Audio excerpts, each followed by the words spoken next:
Right, mastress social media mandinoswera ndichiona kuti nyaya dziri kufamba sei. Ndinayo nyaya ndauya nayo ndoda ndinge ndiri ndinokuzivisai vazukuru nekukasika. Imonyora comment section kuti munofungei nezvayo. Handiti nyaya yakaitirwa muchinda anonzi iye Carlos Mamvura.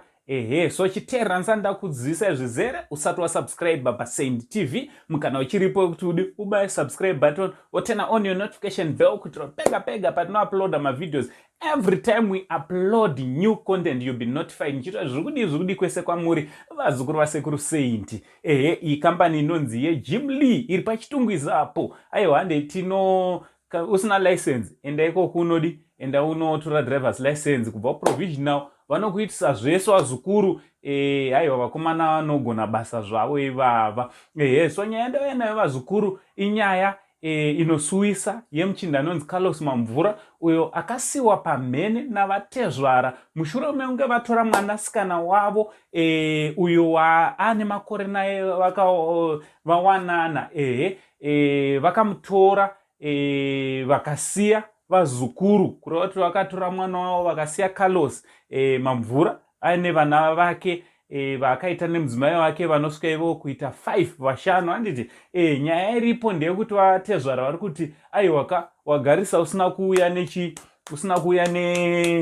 nebackground. Handiti chimbopedzisa balance yeroora. Handiti kuseka namose rugare.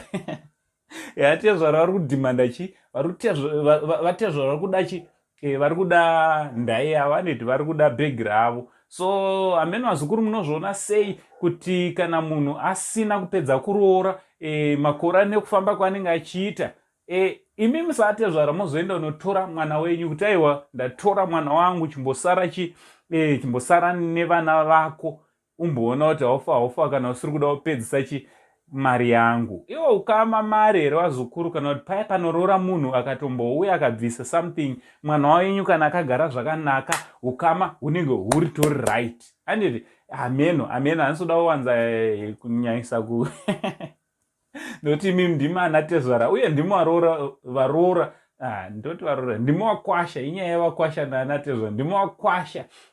Muri kutorerwa vakadzi kaimi ndimi vamwe muri kuda kutotorerwepo panapa. So ngatara no comment section munofungei nayo nyaya iyi yatezvara watora mudzimai wa Carlos. From Uncle Saint, the only Zimbabwean uncle. That is not much love.